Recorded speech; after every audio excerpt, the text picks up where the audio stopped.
সোনার সংসারে সব বন্ধুদের স্বাগত। আজকে আমি রান্না করব বন্ধুরা ক্যালবাট মুরগি। ক্যালবাট মুরগি রান্না করার জন্য আমি এখানে কি কি নিয়েছি চলুন বন্ধুরা দেখাই। ক্যালবাট মুরগি রান্না করার জন্য আমি কি কি নিয়েছি দেখুন বন্ধুরা, কি কি নিয়েছি দেখাচ্ছি। এই যে বড় বড় পিস করে আলু নিয়ে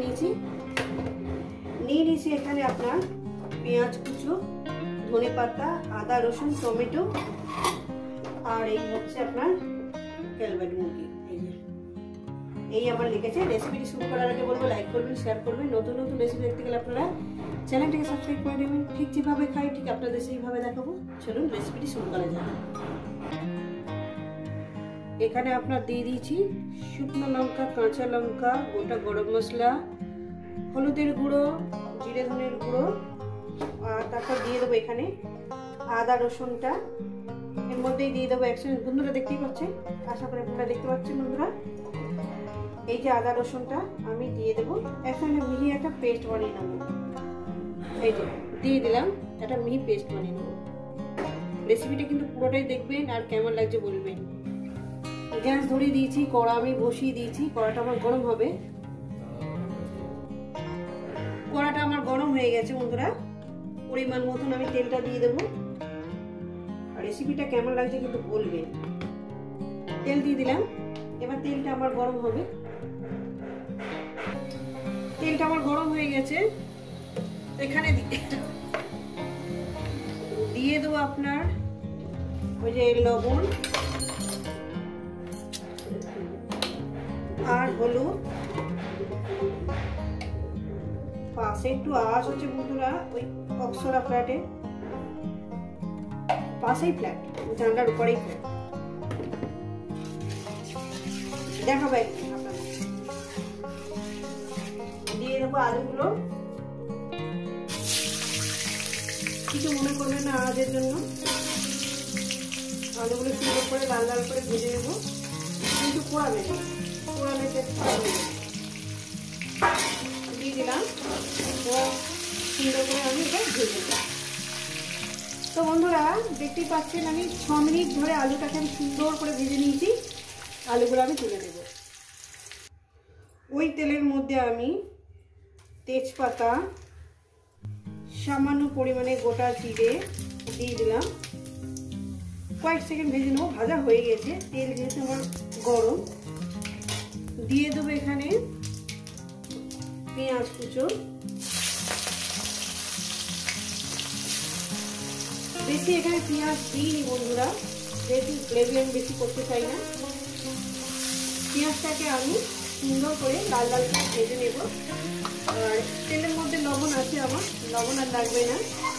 এবার কষার মধ্যে লবণ দেবো। পেঁয়াজটাকে আমি ভেজে নেব। তো বন্ধুরা দেখতে পাচ্ছেন পেঁয়াজটাকে আমি 2-3 মিনিট আমি ভেজে নিয়েছি। এরপর দিয়ে দেবো মশলা, কিন্তু তার আগে আমি টমেটোটা দিয়ে দেবো। টমেটোটাকে দিয়ে আরো 1 মিনিট ভেজে নেব। রেসিপিটা আপনাদের কেমন লাগবে অবশ্যই কিন্তু বলবেন। আরো 1 মিনিট ভেজে নেব। টমেটো আমি ভেজে নিয়েছি। এরপর দিয়ে দেবো মশলা। মশলার বাটি ধোয়া জলটা আমি পরে দেবো। মশলাটাকে প্রথমে আমি কষিয়ে নেব। বাটি ধোয়া জলটা আমি পরে দেবো। মিনিমাম 3 মিনিট আমি কষিয়ে নেব, যতক্ষণ না তেলটা আলাদা হয়ে যাচ্ছে। মশলাটাকে আমি কষিয়ে নিয়েছি। এরপর দিয়ে দেবো এখানে মাংসটা। বন্ধুরা এই স্কিন টমেটো আছে না, এই দিচ্ছি, ওই জন্য আমি তেলটা একটু কম দিয়েছি। এর থেকে আর তেল বেরোবে।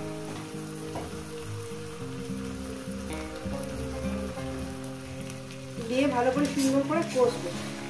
এই মাংসর থেকে আপনার তেল বেরোবে। রেসিপিটা কিন্তু আপনাদের কেমন লাগবে অবশ্যই কিন্তু বলবেন। মনে হয় আমি যেভাবে খাই ঠিক আপনাদের সেভাবেই রান্না করে দেখাই।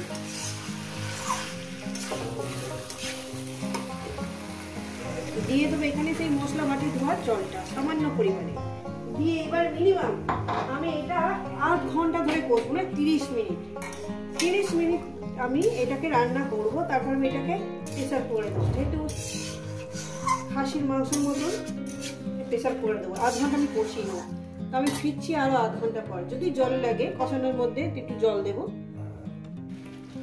তো বন্ধুরা যত সুন্দর কষবেন ততটাই টেস্টি হবে, কিন্তু হ্যাঁ গ্যাস কিন্তু মিডিয়ামে রেখে কষবেন, মশলা পুড়ে যাবে, টেস্ট ভালো হবে না। যেভাবে আমি কষছি গ্যাস কিন্তু আমার মিডিয়াম করা আছে, আস্তে আস্তে কষছি। 10 মিনিট হয়েছে, আমি আরও 20 মিনিট এটাকে রান্না করবো, তারপর আমি এটাকে প্রেসার কুকারে দেবো। এই কষানোর মধ্যে দিয়ে দেবো ধনে পাতাটা, যাতে ফ্লেভারটা সব জায়গায় ছড়িয়ে পড়ে।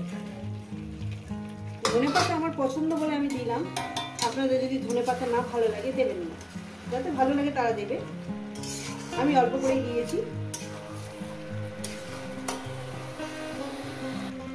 লবণটা দিয়ে দেব। বন্ধুরা বেশি কষানো দেখাবো না, যেহেতু ভিডিওটা অনেক বড় হয়ে যাবে। দিয়ে দিলাম, এবার শুধু কষবো। তো বন্ধুরা আধ ঘন্টা কষানো হয়ে গেছে, এরপর দিয়ে দেবো ফুটন্ত জল। ফুটন্ত জলটাকে দিয়ে দিলাম। ফুটন্ত জলটাকে দিয়ে আরো 2 মিনিট ফুটিয়ে নেব। যেহেতু ফুটন্ত জল দিয়েছি 2 মিনিট ফুটিয়ে নেবো, প্রেসার কুকারে দেবো। তো বন্ধুরা 2 মিনিট আমি ফুটিয়ে নিয়েছি, 2-3 মিনিট ফুটিয়ে নিয়েছি। এবার এটাকে প্রেসার কুকারে আমি নামিয়ে দেবো। তো বন্ধুরা আলু আর মাংসটা সুন্দর করে সাজিয়ে দিয়েছি। এবার আমি প্রেসার কুকারের ঢাকনাটা মুড়ে দিলাম।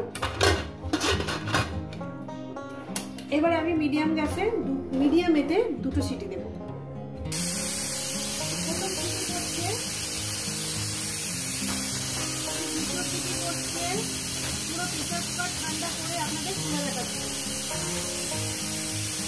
তো বন্ধুরা প্রেসার কুকারটা খুলে দেখবো।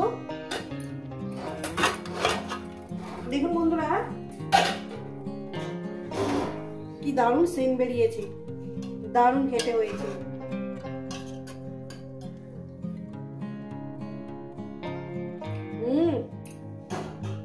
দারুণ হয়েছে। এই রেসিপি যদি আপনাদের ভালো লেগে থাকে অবশ্যই কিন্তু কমেন্ট করে জানাবেন, রেসিপিটাকে লাইক করবেন, শেয়ার করবেন, নতুন নতুন রেসিপি চ্যানেলটা সাবস্ক্রাইব করে নেবেন। ঠিক যেভাবে খাই কিন্তু সেইভাবে দেখিয়েছি। আবার নতুন কোনো রেসিপির সঙ্গে দেখা হচ্ছে। সবাইকে বলবো সুস্থ থাকবেন, ভালো থাকবেন, আর আমার নিত্য নতুন ভিডিও দেখবেন।